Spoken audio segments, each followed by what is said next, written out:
अभी तो जून महीना सिर्फ आधा ही बीता है, लेकिन बारिश और बाढ़ ये दोनों शब्द खूब सुनाई देने लगे हैं। मॉनसून की पहली बारिश में ही बिहार के कई जिले त्राही त्राही कर रहे हैं। सवाल यह है कि हर साल जैसे बारिश आती है, उसी तरह बिहार में बाढ़ को लोगों की नियति क्यों बना दिया गया है। लाखों लोगों की जान और उनका माल हर साल बाढ़ में दांव पर लग जाता है, लेकिन तस्वीर बिल्कुल नहीं बदलती। आज हम भारत की बात में बिहार के मुख्यमंत्री नीतीश कुमार से पूछ रहे हैं कि बाढ़ में बहती जिंदगी नियति की देन है या फिर कमजोर नियत का परिणाम है।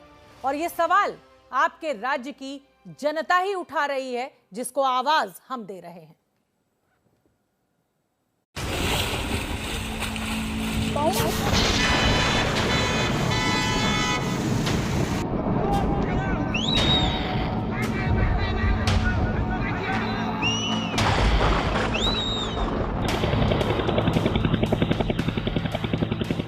अभी आप लोगों को सजग और सावधान किया जा रहा है। आप सभी लोग मुझे सड़क पर आ जाए, माल मवेशी और परिवार के साथ सुरक्षित आप लोग हो जाए।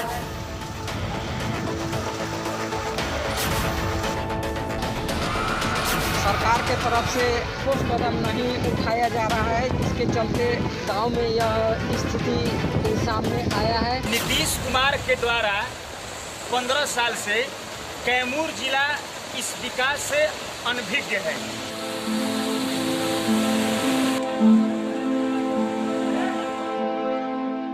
ऐसा क्यों है नीतीश जी कि आपके सुशासन की सड़क बिहार के ही कई जिलों और गांवों का रास्ता भूल गई है। ऐसा क्यों है कि 15 साल से सत्ता में होने के बावजूद आप बिहार की जनता को बाढ़ के दंश से बचाने का इंतजाम नहीं कर पाए हैं। बाढ़ के कारण बहुत जनजीवन अस्त व्यस्त हुआ है। बहुत सारे लोग गांव को छोड़कर दूसरे जगह पलायन होने पर मजबूर हुए हैं। वो वन विभाग के जंगलों में जाकर किसी तरह अपना गुजर बसर कर रहे हैं।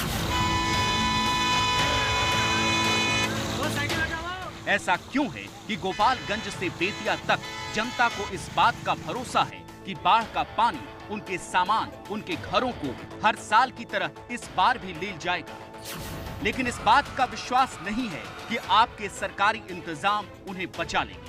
हर साल जब भी बाढ़ आती है, यहाँ पे 2-3 मौत होती रहती है। अफसोसजनक कहिए, जनता का दुर्भाग्य कहिए, या फिर प्रकृति की विनाश लीला का नाम देकर उन्हें उनके हाल पर छोड़ दीजिए। करना आपको ही है। और हम ऐसा नहीं कह रहे हैं कि आपकी व्यवस्था हाथ पर हाथ धरे बैठी रहती है। वो एक्शन लेते हैं, बचाव के कदम उठाते हैं, लेकिन जो कदम पहले ही उठाने चाहिए वो अंजाम तक नहीं पहुंचते। और इसीलिए हिंदुस्तान हर साल बाढ़ में रोते बिहार की ऐसी तस्वीरें देखता है।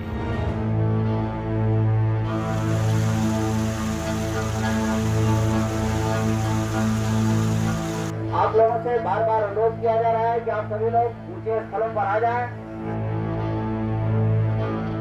आज हम बिहार में बाढ़ की समस्या का विश्लेषण करेंगे और बताएंगे कि चूक कहां होती है, जिसकी वजह से हर बार बाढ़ मुंह पसारे खड़ी हो जाती है। बिहार की बाढ़ को समझने के लिए पहले चलिए नेपाल।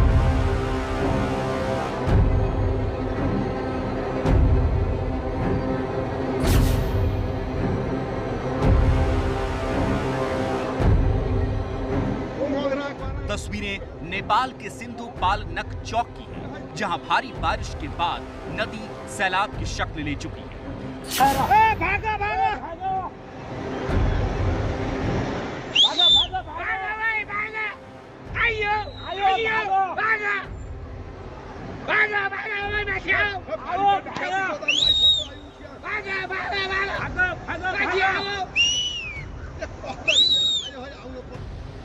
काठमांडू से सटे सिंधु पालक जिले में मेलमची और हेलंबू नदी में बारिश के बाद इतनी भयानक बाढ़ आई कि सैकड़ों घर नदी में बह गए। हजारों की तादाद में लोग बेघर हो गए।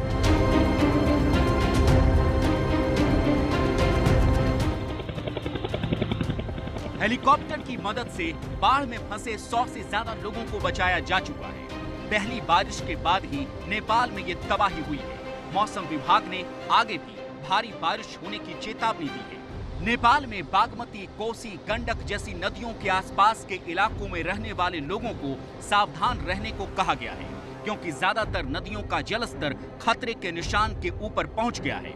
ये बात बिहार के लिए खतरे की घंटी है। खतरे की घंटी इसलिए क्योंकि बिहार में बाढ़ का तांडव नेपाल से आने वाला पानी ही मचाता है।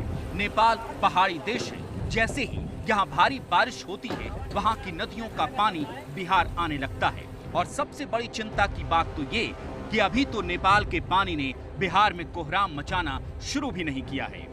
फिर भी बिहार के अलग अलग जिलों में बाढ़ के कहर की तस्वीरें आनी शुरू हो गई हैं।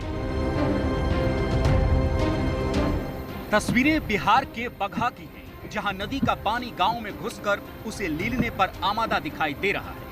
गांव में रहने वाले शख्स ने अपनी छत पर खड़े होकर देश को ये बताने की कोशिश की है कि जब जब बाढ़ आती है वहां हालात कितने खराब हो जाती हैं। बाढ़ के चपेट में आने से ये जो कच्चा घर है यह खराब स्थिति में आ गया है। इसके अलावा बहुत सारी झोपड़ियाँ और घर भी इसके कारण दह गए हैं। और जो देख रहे हैं यह बहुत बड़ा लकड़ी दह कर जा रहा है। कितना तेज रफ्तार से यह बाढ़ चल रहा है, चारों तरफ पानी ही पानी है।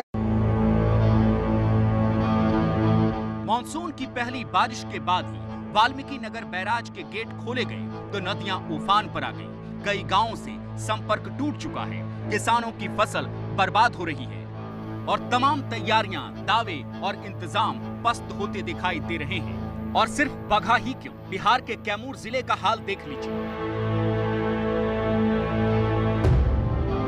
ये बिहार के कैमूर जिले का अस्पताल है जो पानी में तैरता हुआ दिखाई दे रहा है। अस्पताल के बाहर से लेकर अंदर तक सिर्फ बारिश का गंदा पानी है।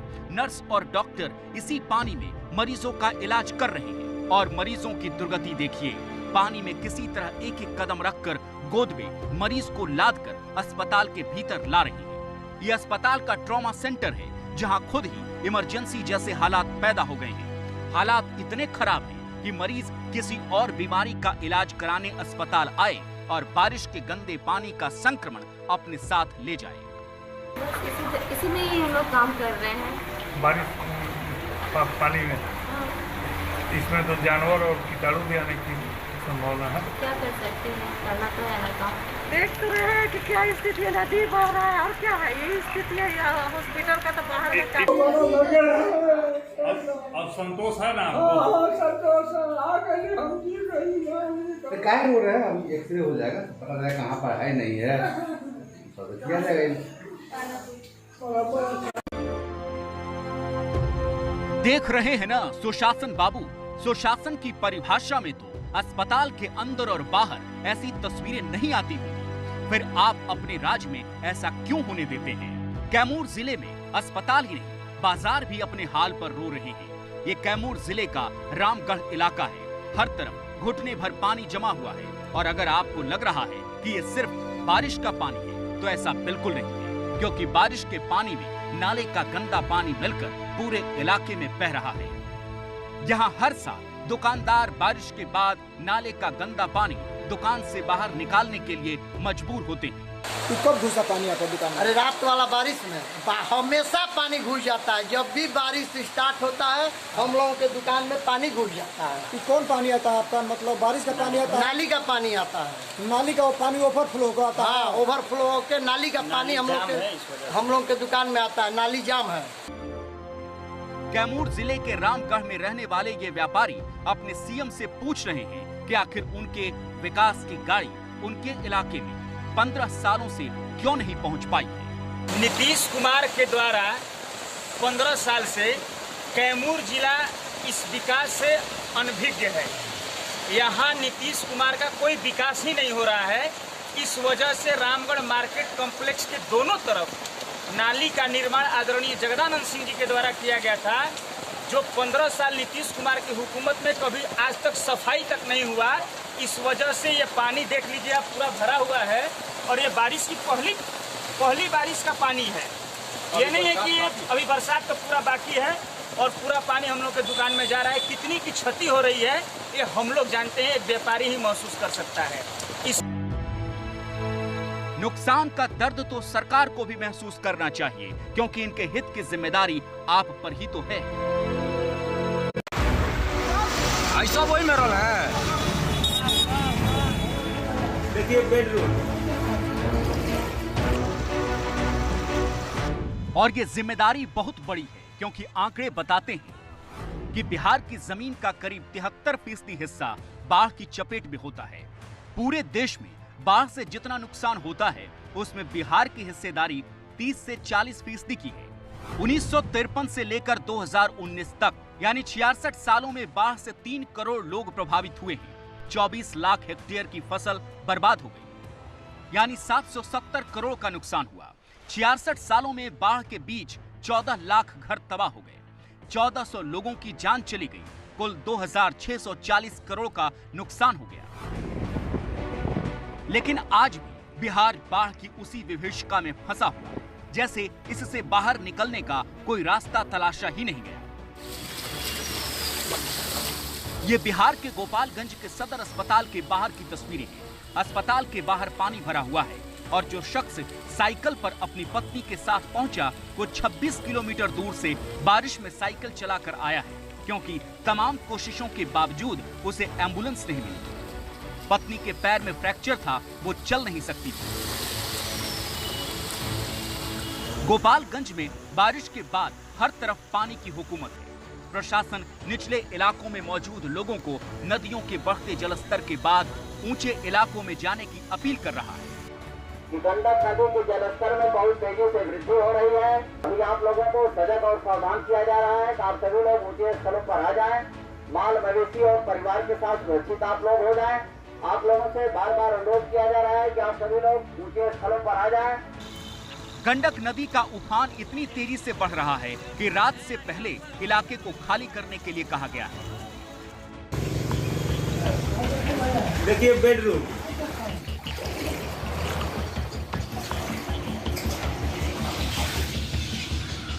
बिहार में बेतिया के मझौलिया थाने का हाल देख लीजिए। 48 घंटे की बारिश में थाना तालाब बन गया है।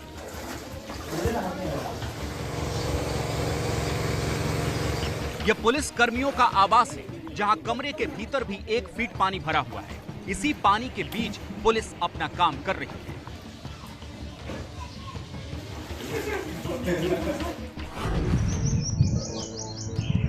एक ऐसा गांव जहां बाढ़ के दिनों में लोग पेड़ों पर रहने के लिए मजबूर हैं। बेतिया, गोपालगंज और कैमूर जिले में जो हो रहा है उसकी आहट भागलपुर में भी है। और भागलपुर जिले में बगडेर गांव के लोगों ने बाढ़ से बचने की तैयारी शुरू कर दी है।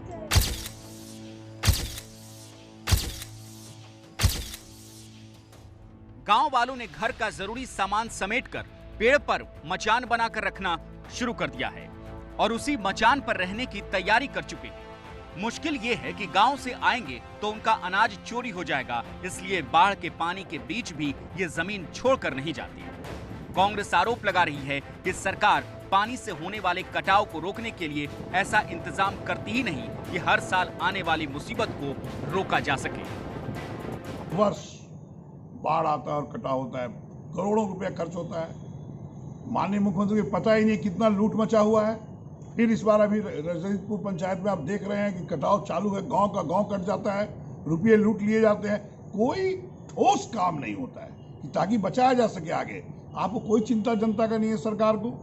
क्या वाकई बिहार सरकार ने बाढ़ को रोकने के लिए ठोस कदम नहीं उठाए? इसका जवाब सीएजी की एक रिपोर्ट से मिलता है। साल 2017 में सीएजी ने अपनी रिपोर्ट में बिहार और अन्य राज्यों में खराब बाढ़ प्रबंधन के लिए संस्थागत विफलता को जिम्मेदार ठहराया। बाढ़ प्रबंधन कार्यक्रम के तहत परियोजना को पूरा करने में देर हुई। RMABA प्रोजेक्ट को पूरा करने में बहुत देर हुई, जो उत्तर बिहार की बाढ़ समस्या का समाधान था। बिहार ने बाढ़ प्रबंधन के लिए व्यापक मास्टर प्लान तैयार नहीं किया। हम लोग गांव के हर एक जगह बाढ़ का पानी फैल चुका है। ये रिपोर्ट जरूर 2017 में तैयार हुई थी, लेकिन 4 साल बाद बिहार के हालात नहीं बदले। हालांकि सरकार कह रही है कि 9 गुना पानी अचानक आया है तो हालात तो बिगड़ेंगे। 4.25 लाख 4.5 लाख क्यूसेक पानी 15-17 जून के आसपास पिछले 4-5 साल में 50,000 क्यूसेक पानी ही रहता है। वहाँ 8 गुना 9 गुना पानी है, तो स्वाभाविक है जब इतना बारिश और पानी हो तो समस्या खतरा तो रही है, वो खतरा जरूर है।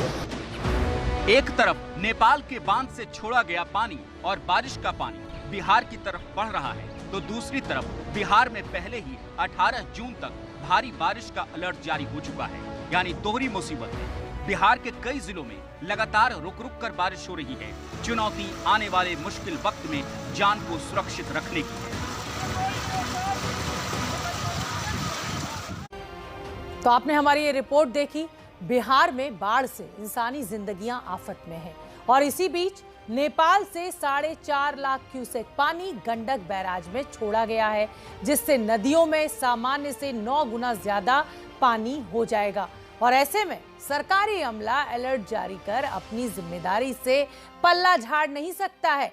और सवाल यह है कि सुशासन का दावा करने वाली सरकार के 15 साल बीत जाने के बाद भी आखिरकार बिहार की सूरत क्यों नहीं बदली। तो भारत की बात में मेरे साथ इतना ही। मुझे दीजिए इजाजत।